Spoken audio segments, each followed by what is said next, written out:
Alfredo, buenas tardes, feliz último día del año. Bueno, gracias y igualmente para todos nosotros, yo me incluyo. Claro, obvio. Bueno, Alfredo. ¿Por qué no? Sí, dime. No, antes que nada quería, por ahí soy reiterativo, pero bueno, la verdad que cada vez son más las consultas, más las preguntas y más el interés por tu palabra, La verdad que queremos agradecerte desde Argentilandia porque es un suceso tu columna, realmente y estamos muy agradecidos, Bueno, para mí, repito, es un honor y realmente es útil, me pone muy contento.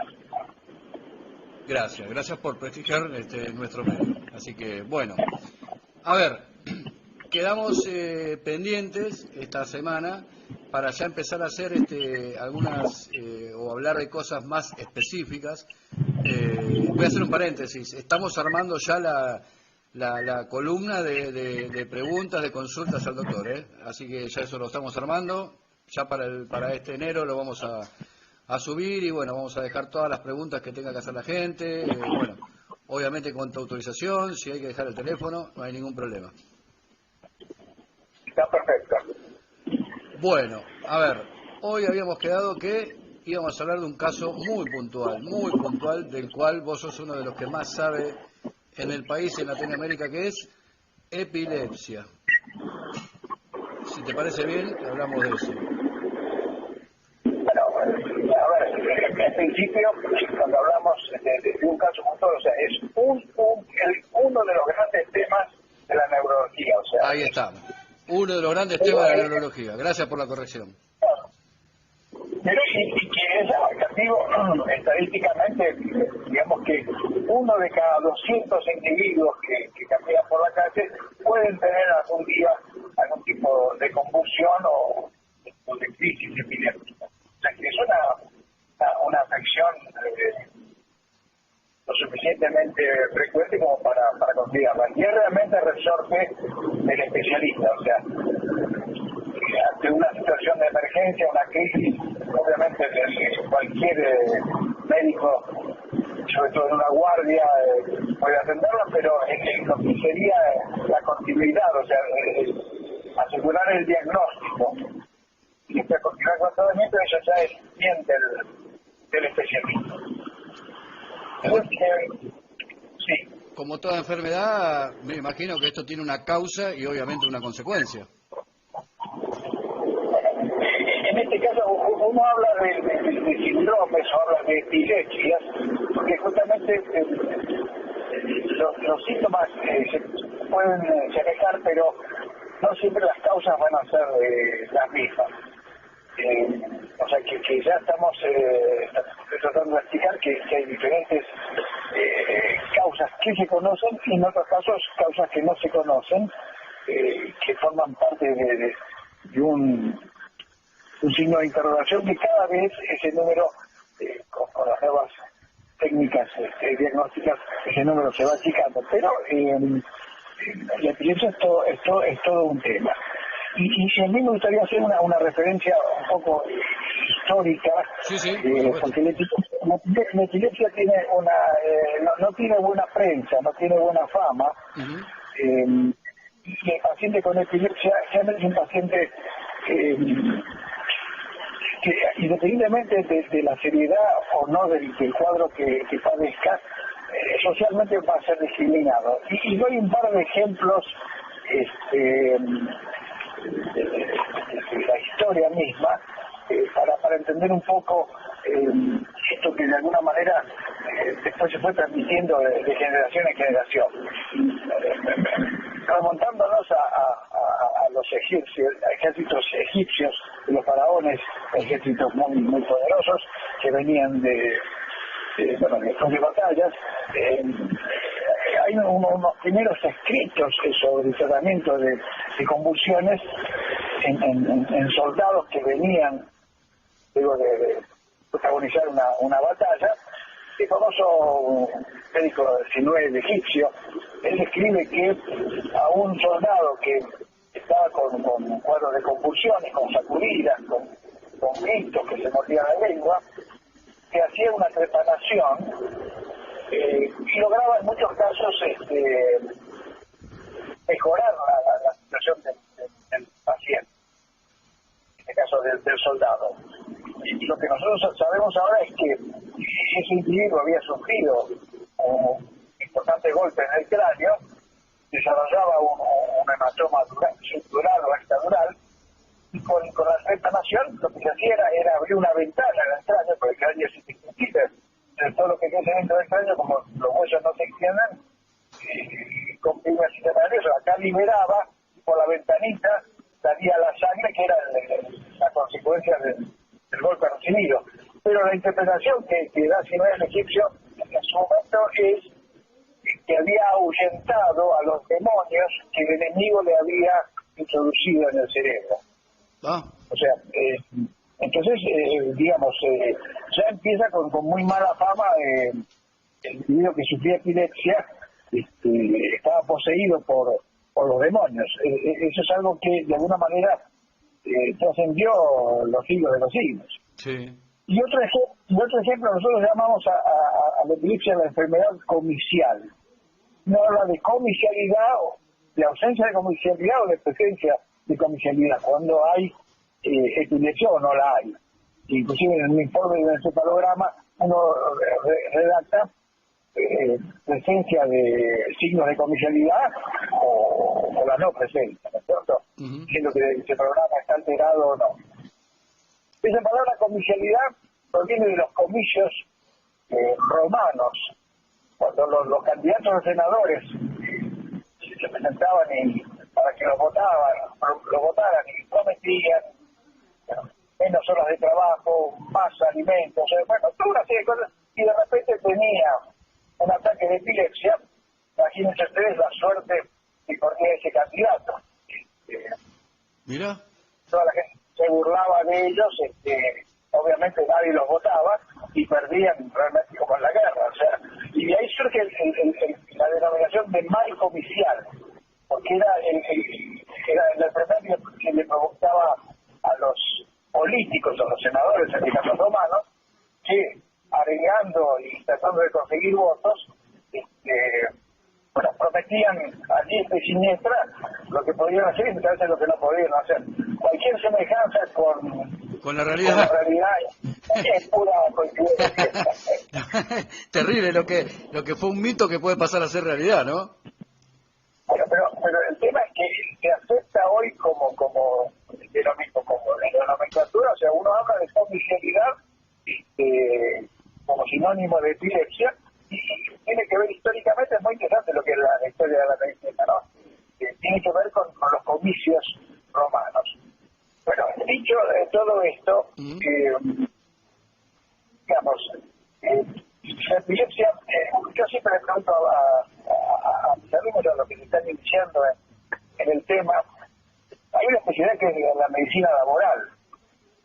Y en la medicina laboral, el médico, hace de médico, pero también tiene que responder, muchas veces hacen exámenes de ingresos, y es un poco un doble juego, porque el médico laboralista es una excelente profesión, de excelentes profesionales, pero bueno, están como entre dos fuegos, porque por un lado son médicos asistenciales, pero también están respondiendo a la empresa que los contrata, y en un examen de ingreso, si el médico detecta alguna alteración, pone un reparo y muchas veces ese individuo que estaría apto por sus conocimientos, por sus características para tomar el trabajo, no lo puede hacer por un tema de salud. Entonces, yo siempre te hago la pregunta, Juan y Roberto llegan a la final de una elección, y el jefe de personal le dice al médico que han contratado, un nuevo médico laboralista, que este médico laboralista sabe que consiguió el puesto porque al otro lo echaron porque se le escapó un problema de columna. Bueno, digamos, cosas que pasan en el ambiente, ¿no? Entonces, yo le pregunto, si Juan, porque lo primero que se hace es una declaración jurada, una vía de ruta, con un cuestionario, parece esto, parece lo otro, bueno. Y Juan, cuando se llega a la instancia del examen físico, porque se pasaron todas las etapas calificatorias. Este caso es un tiene que saber computación, tiene que saber idioma, portugués también, porque la empresa tiene una filial en Río de Janeiro. Bueno, entonces Juan y Roberto son los dos mejores candidatos. Encima Juan trabajó un tiempo en Brasil, o sea que tendría una leve ventaja sobre Roberto. Bueno, cuando llega al médico, Juan declara que toma un medicamento antiepiléptico, carbamazepina, uno cada 8 horas. Y Roberto, sano absoluto, y no declara nada. Yo pregunto, ¿a quién van a elegir? Y bueno, la gran mayoría elige a Roberto y no a Juan, porque Juan declaró que tiene epilepsia y Roberto supuestamente no tiene nada. Entonces, yo les pregunto, ¿y qué pasa si Roberto ya pasó por 3 o 4 entrevistas y no de tomar 3 medicamentos podría tomar 4 por día? Pero se digo ya no declara que tiene la enfermedad, o sea que tampoco es una garantía la declaración. Entonces, ¿cómo se defiende a Juan y a Roberto en función, digamos, de lo que se sabe de la epilepsia? Y algo para sintetizar un poco el tema es, de todas las formas de epilepsia, más del 80% de los epilépticos tienen muy buena evolución. ¿Me van siguiendo? Estoy... Perfecto, sí, te sigo y yo, si me permitís, quiero, para la conclusión, porque vos me abrís una ventana muy interesante, Alfredo. A ver, si es muy loco o estoy muy equivocado en lo que pienso, hablando justo de la metáfora que estás poniendo, que me parece excelente. Ahora, me abrís una ventanita y quiero hacerte una pregunta con respecto a este tema de, como vos decís, los médicos laboralistas. Ahora, por ejemplo, una persona va a sacarse el registro para conducir, ¿no?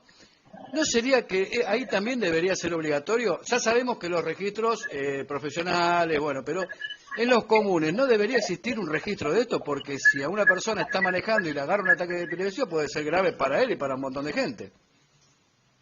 Bueno, a ver, ya esto está claro porque conozco muy bien el tema. Está absolutamente reglamentado, está arreglado y es ley. Todavía en la época en que Dualde era gobernador de la provincia de Buenos Aires. Bueno, ya se puso en práctica en muchos municipios, pero después con el tiempo se dejó de hacer, porque tiene una incidencia en el costo. En todos lados el registro tiene un costo operativo y bueno, se hace un examen oftalmológico o un examen clínico bastante muy general, pero el encefalograma está diseñado en la ley, está señalado como necesario. Te advierto que los choferes profesionales sí están sometidos a... Sí, por eso lo aclaraba. En la parte profesional sí, pero viste que... Y bueno, pero en realidad está legislado, el tema es que no se cumple con la ley. Es muy interesante, Alfredo. Esto que estás diciendo es terrible y absolutamente importante, porque si es una ley y de verdad no se cumple, y en definitiva también están poniendo en riesgo la vida de muchísimas personas. Bueno, obviamente no es lo mismo tener un encefalograma normal que anormal. Y si se detecta que el encefalograma está alterado, bueno, no es que el individuo no vaya a poder manejar nunca más. Lo que se da es la alternativa: consulte con su médico neurólogo. Bueno, y que el médico neurólogo, después de la evaluación, defina y decida mediante su certificación que está en condiciones de conducir o no. Generalmente en esos casos, en vez de dar por 4 o por 5 años, se da por menos tiempo, pero no es impedimento absoluto, porque bueno, repetir, el 80% largo de los individuos con epilepsia van a tener muy buena evolución, ¿no es cierto? Cuando agarran esos ataques, Alfredo, discúlpame, cuando agarran esos ataques que uno ve en lo común, porque obviamente hay otros casos, que le agarran como esas convulsiones, esas son repentinas, absolutamente. Sí, ese es el tipo de crisis, digamos, la caída, las sacudidas, el morderse la lengua, el orinarse, bueno, todo eso es como que es muy conocida. Pero de repente el individuo pierde el control y se pasa 5 cuadras de largo. Sí. No pasó nada, y de repente apareció en un lugar que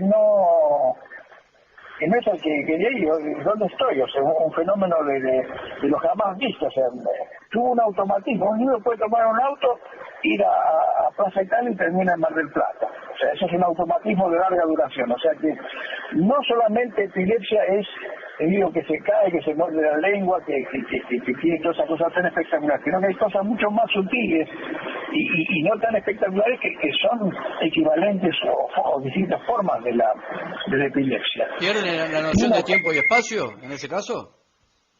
Absolutamente, absolutamente. O sea, el individuo puede estar caminando por la calle o viaja en un colectivo y, bueno, sí, después dice me quedé dormido, bueno, pero una vez te puede pasar, pero si esto es algo que se reitera, que pasaste 6, 7 paradas y aparece en un lugar que no hay más que nada, bueno, eso fue el individuo que guarda cosas en lugares que no es lo lógico. A ver, un zapato en la heladera, por darte un ejemplo grosero, pero ese individuo que pierde permanentemente dónde puse la cosa, no estoy hablando de una persona ni mayor, digo que sistemáticamente, y después aparecen o el dinero o las llaves en lugares muy dispares, que no son los correspondientes. Bueno, esto tiene, sí, es un desordenado, o sea, se dan muchas explicaciones, pero no puede corresponder a una alteración de la epilepsia. Y después un chiquito que está en la escuela y que de repente al dictado, no sé, tiene muchas faltas. Eso es que tuvo pequeñas ausencias de un par de segundos, pero tuvo 30 o 40 ausencias en una hora. Es decir, que perdió la mitad de la hora ausente. Entonces de repente en la escritura dice, la vaca es el pasto, o sea, y se come frases, porque en ese caso esas ausencias, el niño generalmente se separan en adultos, pero se dan mayoritariamente en niños, es como que se desconecta y cuando se reconecta continúa haciendo exactamente lo que estaba haciendo, pero en el punto no en que lo dejó, o sea, no retoma para atrás. Si está un dictado, continúa con lo que sigue escuchando, le queda un hueco en lo que estaba haciendo. Eso es una alarma. Qué interesante, Alfredo, lo que está diciendo, pues eso es un motivo de alarma. Y otro tema es de repente la explosividad. Muchos de los individuos que se bajan de un auto, que chocan ante algo muy menor y empiezan a los golpes, digamos, no es una situación que es un violento de base, puede serlo. De repente un estímulo de eso puede desencadenar un fenómeno epiléptico y empezar a pegar, y después, ¿qué hizo? O sea, de repente hay un arrepentimiento, ¿cómo me metí? ¿Cómo le pegué? ¿Cómo le tiré algo por la cabeza? Por nada. O sea, hay muchas formas que parecen psiquiátricas, y justamente hay que hacer el diagnóstico diferencial. O sea, todo ese universo de posibilidades pueden, no estoy diciendo que sean, pero pueden, y hay que descartar la epilepsia como una de las posibles causas. Te hago una pregunta con respecto a todo este tipo de epilepsia y de todas sus ramificaciones. ¿Esto generalmente es una cuestión que es crónica o tiene alguna especie de cura o tiene algún momento algún corte o es crónico ya de por vida? A ver, la epilepsia se define como 2 o más convulsiones, el individuo cuyo cerebro no está padeciendo algo agudo.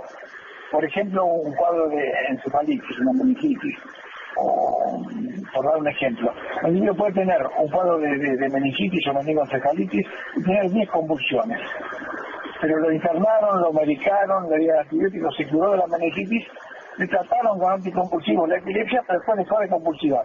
Tuvo 10 episodios convulsivos, pero estaba cursando un cuadro infeccioso. Ahora, ese mismo individuo, 2 o 3 años después, repite una convulsión en ausencia de esa infección y demás, y ahí sí pasa a ser un paciente con epilepsia, porque es la repetición en tiempo y en espacio.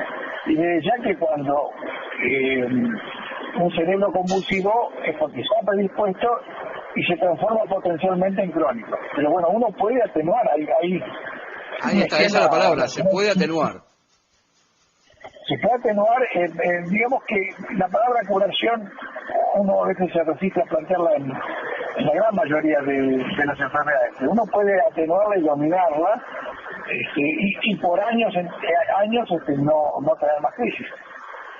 Sin tener que tomar más de 3 o 5 años la medicación. Eso ocurre con la gran mayoría de los pacientes. Sabés que una de las consultas, de las que pude leer, la verdad que no pudimos leer todas, que justo nosotros pusimos que íbamos a hablar de epilepsia, y hubo una consulta de una persona que, a ver, nació con una discapacidad y tiene esas válvulas, ¿viste?, que se ponen. Sí. Bueno, con respecto a esto, ¿eso puede traer aparejado con el tiempo algún tipo de situaciones? Y la otra pregunta era si una vez que te ponen eso, después hay un tiempo donde hay que cambiarlo para que no degenere algo en la cabeza. Te lo digo así práctico porque la pregunta fue así práctica, ¿no? Pero, a ver, 2 cerebros del mismo peso, la misma dimensión, entre 2 individuos distintos. Uno tiene la misma lesión, un tumor, un hematoma, lo que fuere. Uno tiene convulsiones y el otro no tiene convulsiones. Esto habla de que hay individuos que tienen predisposición y por eso van, o sea, no convulsiva el que quiere, sino el que puede. O sea, hay una predisposición para tenerlo. Ahora, toda convulsión en un cerebro normal, anatómicamente, tiene mucho mejor pronóstico que todo paciente con convulsiones en un cerebro que ha tenido algún tipo de lesión, crónica o aguda. O sea, un traumatismo, la colocación de una válvula, una atrofia, o sea, siempre que... Por eso uno busca con los estudios detectar pequeñas lesiones, no estoy hablando de grandes lesiones, pero a veces pequeñas lesiones son las que descargan esa epilepsia. Y eso cambia muchísimo el pronóstico. Por eso hablo de que más del 80% de los pacientes no tienen realmente alteraciones significativas, o directamente no tienen alteraciones, y el pronóstico de esos pacientes va a ser muy superior al que sí tiene ya una secuela. En general, la colocación de una válvula tiene este tipo de secuelas, las convulsiones y todo este tipo de situaciones. No, a ver, la válvula es un tratamiento, la válvula se coloca por algo, o sea, el paciente desarrolla una hidrocefalia, tuvo algún tipo de trauma o tumor o lo que fuere, o una hidrocefalia espontánea. La válvula no es el problema es por qué se desencadenó en este caso la hidrocefalia. Pero una vez que la válvula está colocada y el cuadro se frenó, bueno, uno ahí lo tiene que... Las chances del paciente son muchas veces muy buenas. Y si necesita medicación antiepiléptica, bueno, es algo que también el especialista la va a indicar, pero eso le va a permitir a la gran mayoría de pacientes que están bien diagnosticados y bien tratados a andar bien. Que no es la válvula, el problema es por qué le colocaron la válvula. Bien, ahí está. No es la válvula, simplemente es un dique de contención para que no se acumule líquidos cefalorraquídeos dentro de las cavidades del cerebro.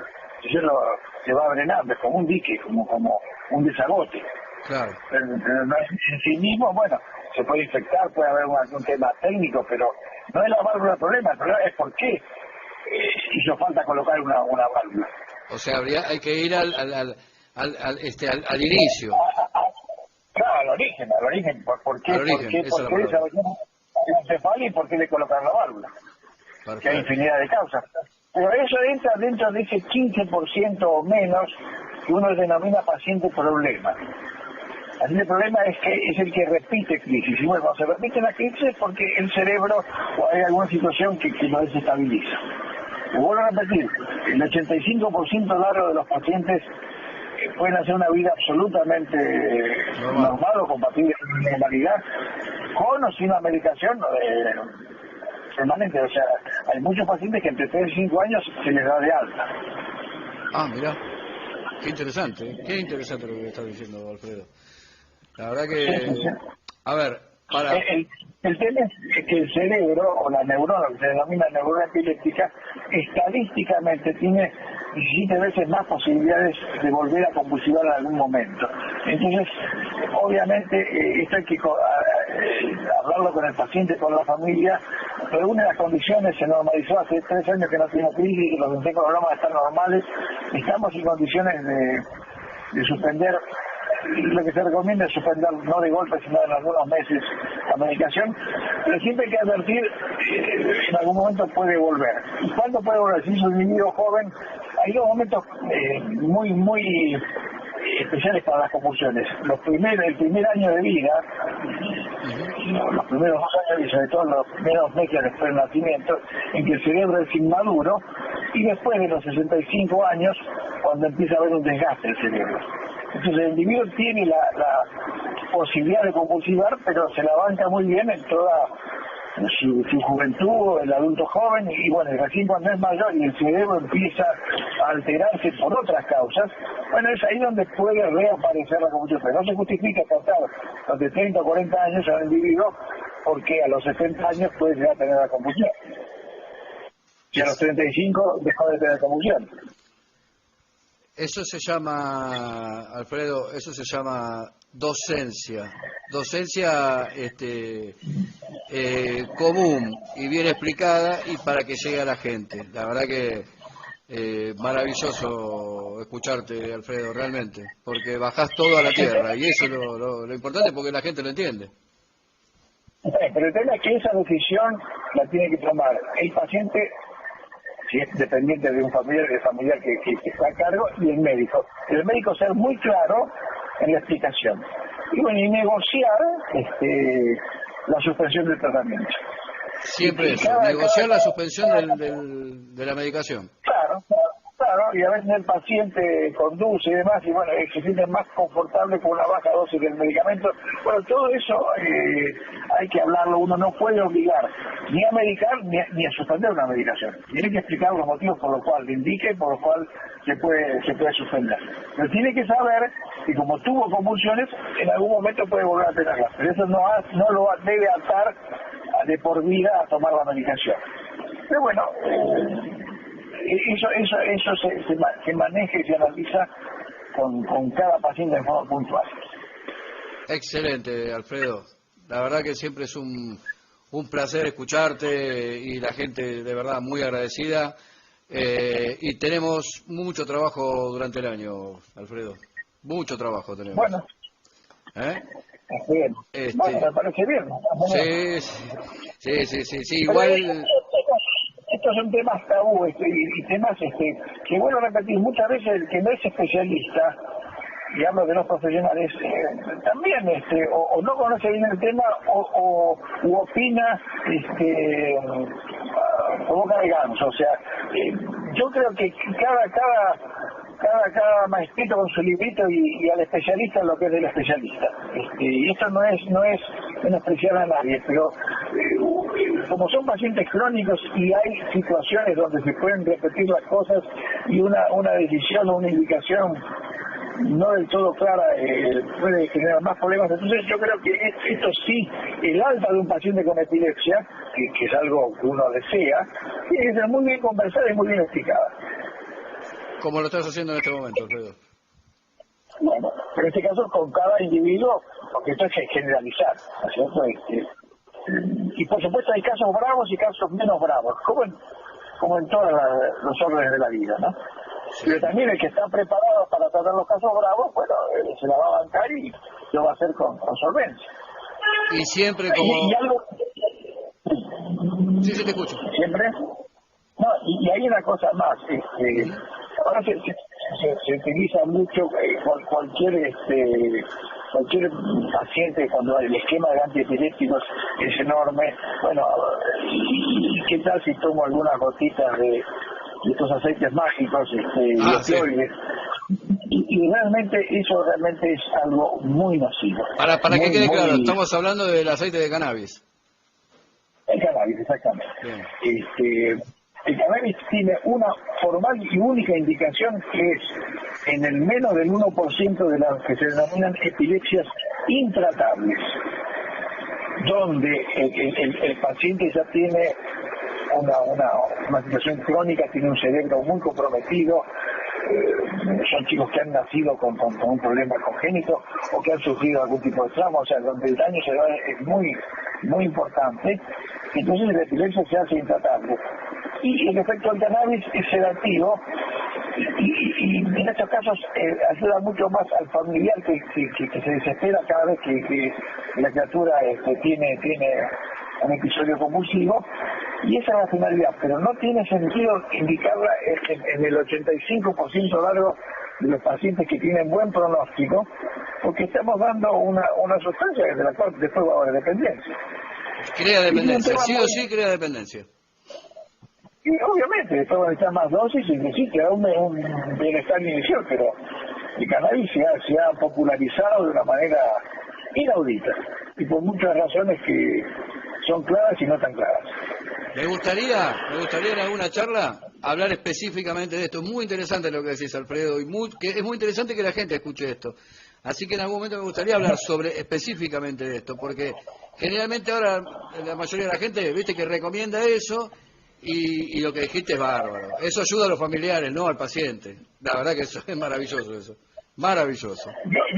Yo hice una encuesta, una estadística que cerca del 100% de cualquier paciente con epilepsia consulta si puede agregar cannabis.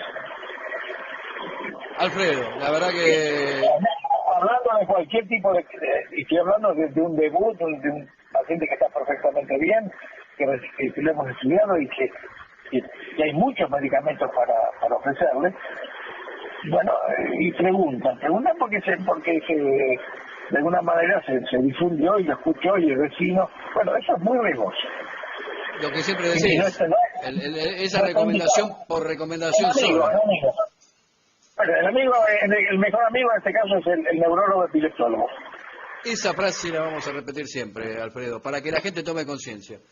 Es muy bueno eso porque es para que la gente tenga conciencia. Que también es lo que hacemos, ¿no? Con tu columna es concientizar a la gente. Alfredo, la verdad que nada, primero de vuelta, como dije al principio, agradecidos de estar en nuestro medio, prestigiar nuestro medio, y como dije, vamos a tener un 2023 con mucho trabajo, y también en el 2023 te vamos a ver por los medios. Bueno, como que no diga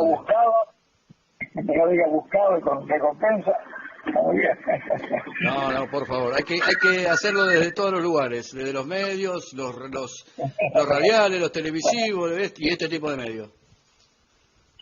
Y bueno, eso se llama educar al soberano, que es el pueblo, que es la gente, ¿no? Educar al soberano. Con esa frase te van a llamar para la política, ¿eh? No, te van a llamar para la política sí, en algún momento. No, eso sí que no. No. Es meterse en el barro puro.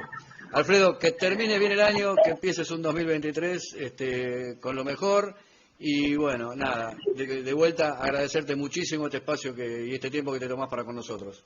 Bueno, para vos personalmente y tu equipo, que es tan amable y que comunican conmigo tan bien, bueno, les deseo lo mejor, y por supuesto a todos los que de alguna manera reciban estos comentarios, lo mejor para el año próximo. Te mandamos un gran abrazo, Alfredo. Igualmente, buen año. Gracias.